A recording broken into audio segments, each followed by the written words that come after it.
Let us talk about this problem. We are given head of a singly linked list and we are also given a key to be searched in this linked list. Our task is to find the position of the given key in the given linked list. If the given key is not present, then we need to return -1. Let us see these examples. So we have a singly linked list with head pointer or reference given to us and the key to be searched is 20. Now where is 20 present? It's present at first, second, third position. That's why our output is 3. Let's now see this example. Here we have a singly linked list with two keys, 10 and 15, and we are searching for 20. 20 is not present in this linked list, so our output is -1. Let's now see this example. We have a singly linked list with 3 keys, 3, 20 and 5, and we are searching for 3. 3 is present at position 1, so our output is 1. Now please pause this video and try to write down a function that takes head of a linked list as an argument, key to be searched as an argument, returns an integer value which is position of the given key in the given linked list. If key is not present, then your function should return -1. Please try to write down both iterative and recursive functions. Let us first talk about the iterative solution. The idea of iterative solution is simple. It is simply a traversal question of the linked list. We begin from the head. We compare current node's data with the given key or data. If they are same, we return the position. So we initialize our current node or reference as head. We initialize position as 1. If current node's data is matching with the x, then we return the position. Otherwise, we do current equal to current's next and position plus plus.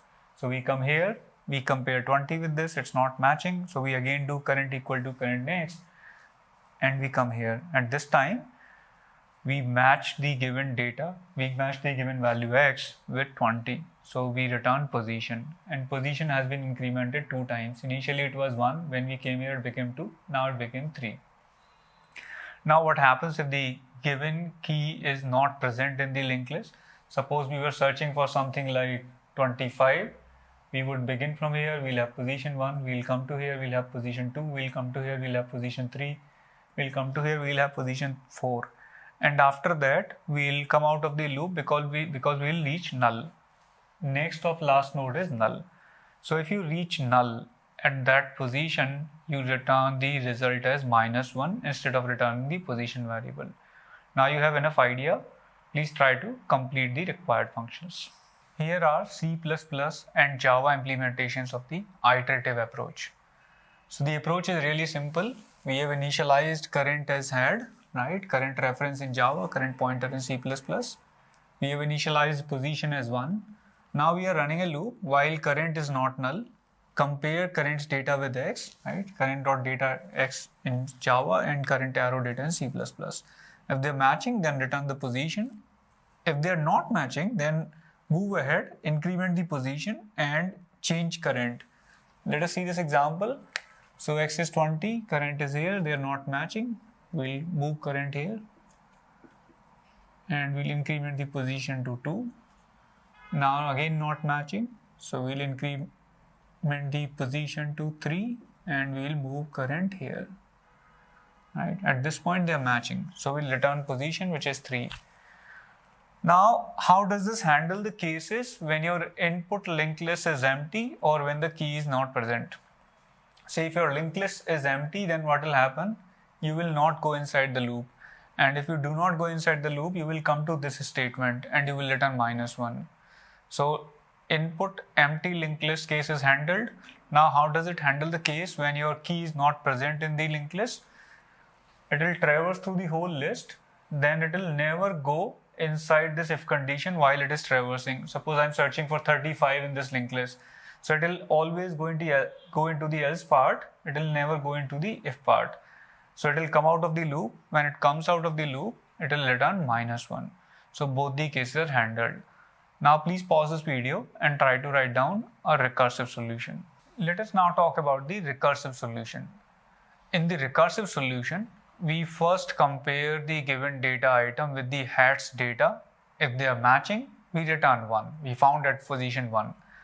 Now, if it is not matching with the heads data, then we recursively call for the remaining linked list. And how do we call for the remaining linked list? We pass head next, right? Head.next in Java, head arrow next in C++. Now, when we called for remaining linked list, there are two cases, and this is where the solution becomes interesting. The cases are X is not present in the remaining linked list and X is present in the remaining linked list.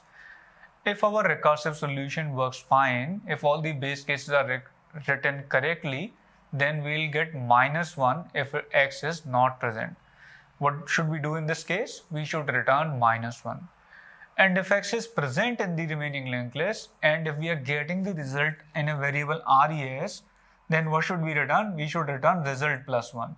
Why result +1? Because whatever is the position of X in remaining linked list, it's going to be 1 plus that position in the original linked list, because we recursively called for head next, right?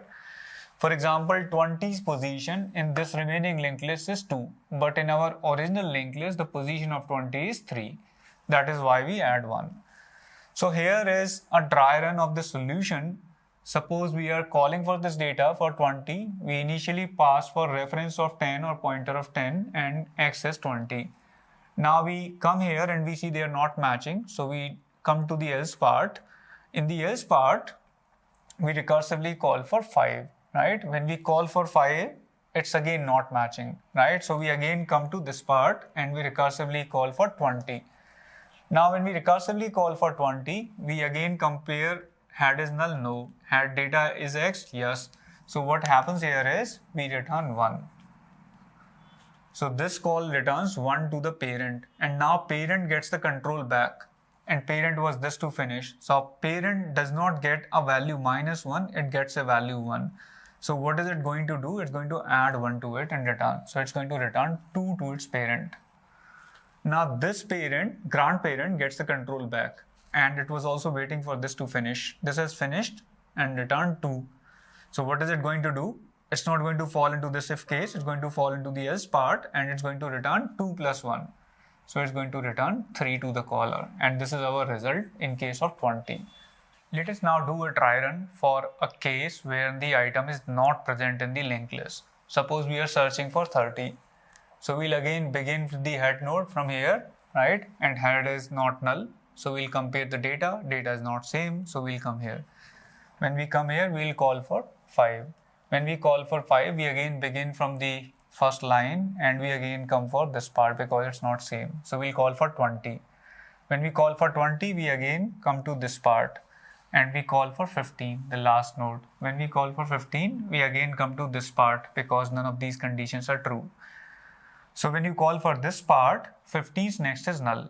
So when you call for null, your execution again begins from here, and this time you return -1.